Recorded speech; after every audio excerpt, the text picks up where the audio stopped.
नमस्कार दोस्तों, स्वागत है आपका हमारे न्यूज़ चैनल में। आज हम बात करेंगे बांग्लादेश में घटित हो रही प्रदर्शनकारी घटनाओं के बारे में। इनके पीछे क्या कारण है, कौन से ऐसे तत्व जिम्मेदार है, उसके चलते बांग्लादेश की जो प्रधानमंत्री है शेख हसीना, उनको अपने प्रधानमंत्री के पद से इस्तीफा देना पड़ा और उसी के साथ में देश छोड़ने के लिए वो मजबूर हुई। इन सब कारणों के पीछे हम विस्तृत इस वीडियो में देखते हैं। सबसे पहले हम बात करते हैं कि वो क्यों भाग के चली गई, वो देश छोड़ के क्यों चली गई। ठीक है,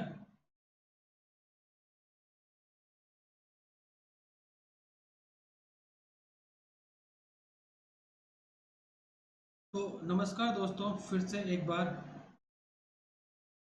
आज हम इस वीडियो में बात करेंगे कि हाल में बांग्लादेश में घटित हुई ऐतिहासिक घटना के बारे में। यह घटना है बांग्लादेश की प्रधानमंत्री शेख हसीना ने कई सप्ताह चले इस छात्रों के हिंसक प्रदर्शन के राष्ट्रव्यापी अशांति में बदलने के बाद इस्तीफा देकर देश छोड़ दिया है। विरोध प्रदर्शन की शुरुआत इस तरह होती है कि 1971 में बांग्लादेश की आज़ादी के लिए लड़ने वालों स्वतंत्रता सेनानियों के रिश्तेदार के लिए कई सरकारी सेवा नौकरियों में दिए गए आरक्षण को लेकर पिछले महीने छात्र सड़कों पर उतर आए थे। पूरा मामला क्या है, इसको हम जानते हैं। इसको हम आप समझ गए होंगे कि ये जो आरक्षण का मामला था वहाँ पे वो क्या मामला था। इस सप्ताह राजधानी ढाका देश के कई शहरों में आरक्षण का समर्थन करने वाले छात्रों और विरोध करने वाले छात्रों के बीच झड़प हुई थी हिंसक झड़प हुई थी। इनमें बांग्लादेश की सत्ता पर काबिज अवामी लीग का छात्र संगठन बांग्लादेश छात्र लीग भी शामिल है। छात्रों के दोनों गुटों ने पत्थरों और लाठियों से एक दूसरे पर हमले किए। उन्हें तितर बितर करने के लिए पुलिस ने आंसू गैस के गोले दागे और रबड़ की गोलियां भी छात्रों के ऊपर चलाई। छात्र एक्टिविस्टों का कहना है कि इन हमलों में सैकड़ों लोग घायल हुए हैं। बांग्लादेश की सरकारी नौकरी करने वालों की काफ़ी इज्जत होती है, उन्हें उनकी तनख्वाह अच्छी होती है। देखा जाए तो कुल नौकरियों में आधी से अधिक किसी न किसी कैटेगरी के तहत आरक्षित होती है। इन आरक्षित नौकरियों की संख्या लाखों में है। आलोचकों का यह भी कहना है कि आरक्षण व्यवस्था का लाभ उन लोगों को मिलता है जो सरकार समर्थक गुटों से है और जो इस साल जनवरी में लगातार चौथी बार देश की प्रधानमंत्री बनी शेख हसीना के समर्थक होते हैं। ठीक है, नौकरी उन्हीं को मिलती है जो प्रधानमंत्री के समर्थक होते थे। हालांकि साल 2018 में विरोध प्रदर्शन के बाद शेख हसीना सरकार ने आरक्षण व्यवस्था को खत्म कर दिया था, लेकिन इस साल जून की शुरुआत में ढाका हाई कोर्ट ने अधिकारियों को आरक्षण व्यवस्था फिर से लागू करने का आदेश दे दिया, जिसके बाद एक बार फिर से इसे लेकर विरोध प्रदर्शन शुरू हो गए। विरोध प्रदर्शन के बीच में ही आरोप प्रत्यारोप का दौर भी शुरू हुआ। आरक्षण का विरोध करने वाले आरक्षण विरोधी आंदोलन के संयोजकों में से एक अब्दुल्ला सालेही आयून ने बीबीसी से कहा है कि इस हिंसा के लिए बीसीएल के सदस्य जिम्मेदार हैं। उन्होंने प्रदर्शनकारियों की हत्या की है। पुलिस ने आम छात्रों को बचाने के लिए हस्तक्षेप नहीं किया है। इससे छात्रों में और गुस्सा फूटा है। उनका कहना है कि पुलिस ने जो सत्ता के समर्थक जो पुलिस है, उन्होंने छात्रों को बचाया नहीं, छात्रों को बीच बचाव करने में हस्तक्षेप नहीं किया। अधिकारियों का यह भी कहना है कि ताजा हिंसा में दक्षिण के तटीय शहर चटगांव में 3 लोगों की और ढाका में 2 लोगों की मौत हुई है। वहीं उत्तरी शहर रंगपुर में गोली लगने से एक छात्र की मौत हुई है। हालांकि सरकार ने विपक्षी पार्टियों पर भी हिंसा का आरोप लगाया था। बांग्लादेश के कानून मंत्री अनीसुल हक ने बताया था कि विपक्षी जमात इस्लामी और बांग्लादेश नेशनल पार्टी के छात्र संगठन के सदस्य आरक्षण विरोधी आंदोलन में आ गए हैं। यही लोग हैं जिन्होंने हिंसा की शुरुआत की है। मतलब सत्ता ने तो विपक्ष को पूरी तरह से ही क्या किया है, जिम्मेदार ठहरा दिया था। विरोध प्रदर्शनों के बाद 10 जुलाई को देश के सुप्रीम कोर्ट ने अस्थायी तौर पर सरकारी नौकरियों में सरकारी आरक्षण व्यवस्था को निलंबित कर दिया था। लेकिन यह आशंका जताई जा रही थी कि इसके बावजूद विरोध प्रदर्शन तब तक नहीं रुकेंगे जब तक इस व्यवस्था को पूरी तरीके से नहीं हटा दिया जाएगा। अनीस उल हक कहते हैं कि कोर्ट में इस मामले की अगली सुनवाई 7 अगस्त को होनी थी। छात्रों को भी मौका दिया गया है कि वह कोर्ट के सामने अपनी दलित रखे।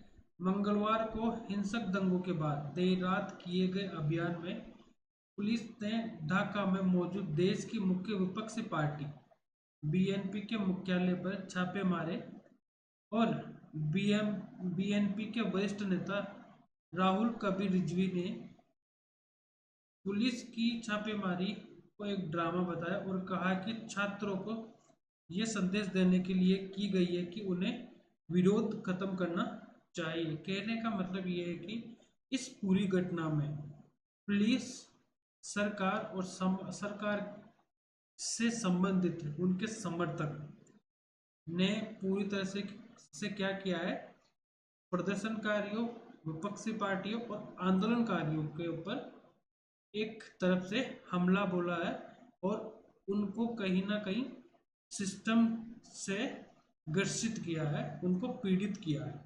और इस आंदोलन में आग डालने का काम प्रधानमंत्री शेख हसीना के एक टिप्पणी ने किया है। उनका कहना था कि आरक्षण का विरोध करने वालों के लिए पीएम ने रजाकार शब्द का इस्तेमाल किया था।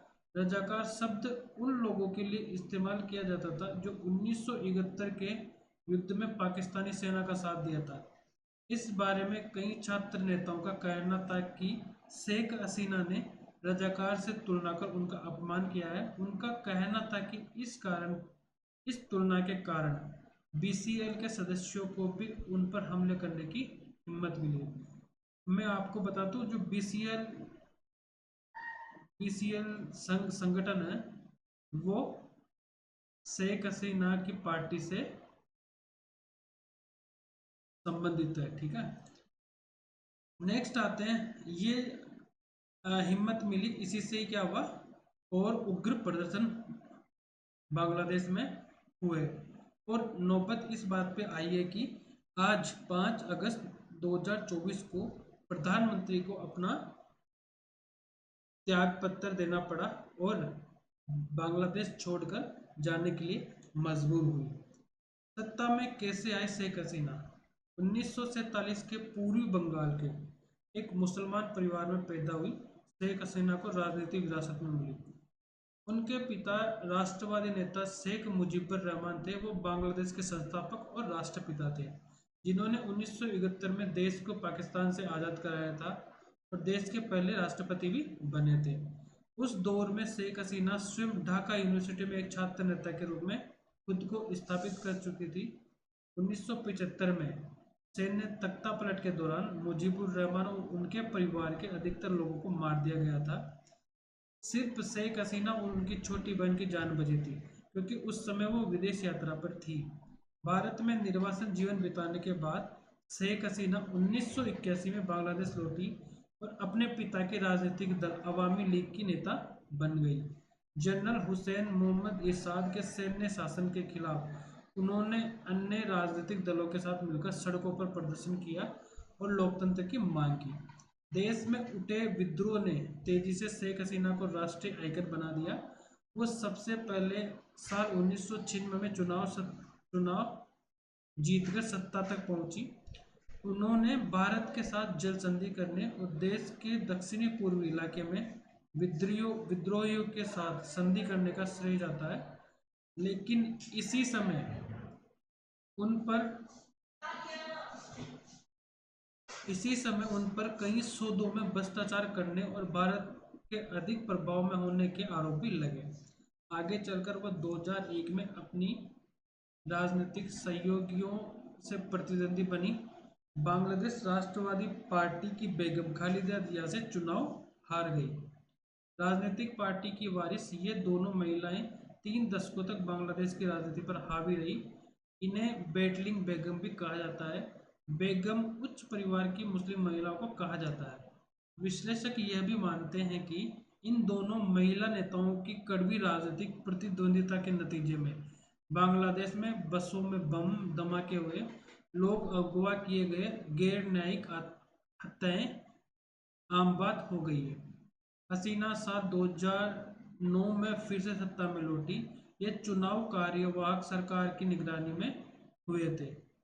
ये वो एक वाकई राजनीतिक सर्वाइवर है जो कई बार जेल में रही और अपने जीवन पर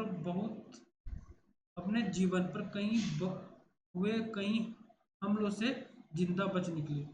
साल 2004 में हुए एक हमले में उनके सुनने की क्षमता को नुकसान पहुंचा था।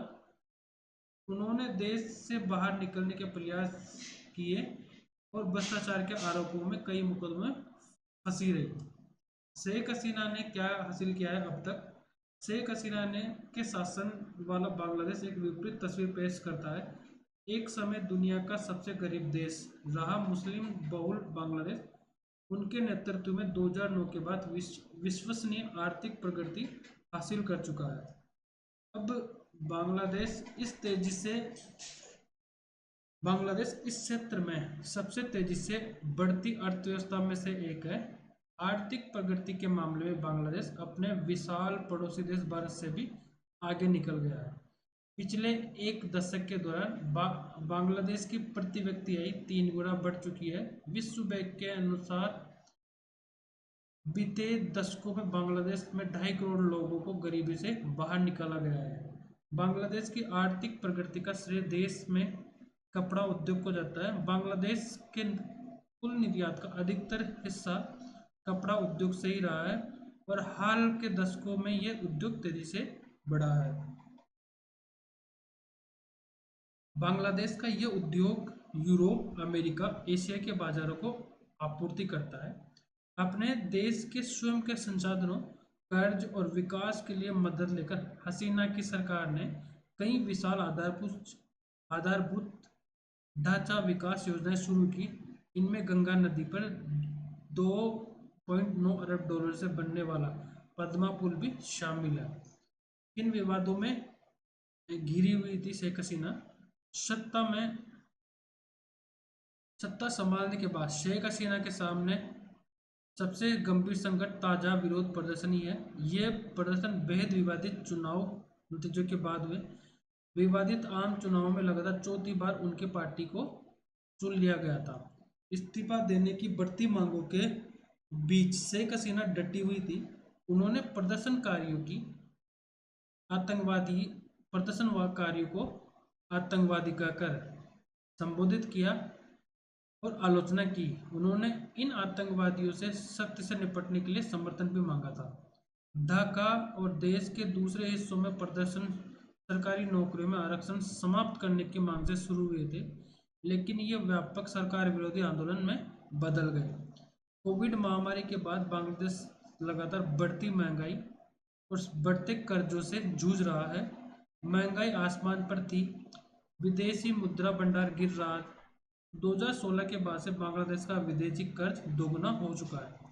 आलोचकों का ये भी कहना है कि हसीना सरकार के प्रबंधन को जिम्मेदार ठहराया जाता है और आरोप लगाए कि बड़े बड़े पैमाने पर भ्रष्टाचार की वजह से बांग्लादेश की आर्थिक तरक्की का फायदा सिर्फ उन लोगों को पहुंचा जो हसीना की अवामी लीग पार्टी के नजदीक थे। आलोचकों का कहना है कि देश की तरक्की लोकतंत्र और मानवाधिकार की कीमत पर हुई है। वो आरोप लगाते हैं कि हसीना के शासन में उनके राजनीतिक विपक्षियों, मीडिया और विरोधियों का दमन किया गया था। बांग्लादेश सरकार और शेख हसीना इस तरह के आरोपों को हमेशा खारिज करते रहे, लेकिन हाल के महीने में बीएनपी के कई वरिष्ठ नेताओं को गिरफ्तार किया गया। उनके साथ सरकार विरोधी प्रदर्शनों में शामिल हजारों राजनीतिक कार्यकर्ता, आम लोगों को भी गिरफ्तार किया गया। कभी देश में बहुदलीय लोकतंत्र की लड़ने वाली नेता में यह उल्लेखनीय बदलाव था। बांग्लादेश में मानवाधिकार समूह ने 2009 के बाद से सैकड़ों लोगों के गायब होने और गैर न्यायिक हत्याओं को लेकर भी चिंता जाहिर की है। शेख हसीना की सरकार ऐसे आरोपों को सिरे से खारिज करती रही है। हालांकि ऐसे आरोपों की जांच करने का इरादा रखने वाले विदेशी पत्रकारों की यात्रा को भी उनकी सरकार रोकती रही है। तो ये पूरा इशू है बांग्लादेश में जो घटित हो रहा है, प्रदर्शन जो हुए हैं, और उन प्रदर्शनों का परिणाम ये रहा है कि वहाँ की प्रधानमंत्री शेख हसीना को प्रधानमंत्री के पद से इस्तीफा देना पड़ा है और उसको देश छोड़ने के लिए मजबूर होना पड़ा है। तो वीडियो को यहीं पे एंड करते हैं। धन्यवाद दोस्तों।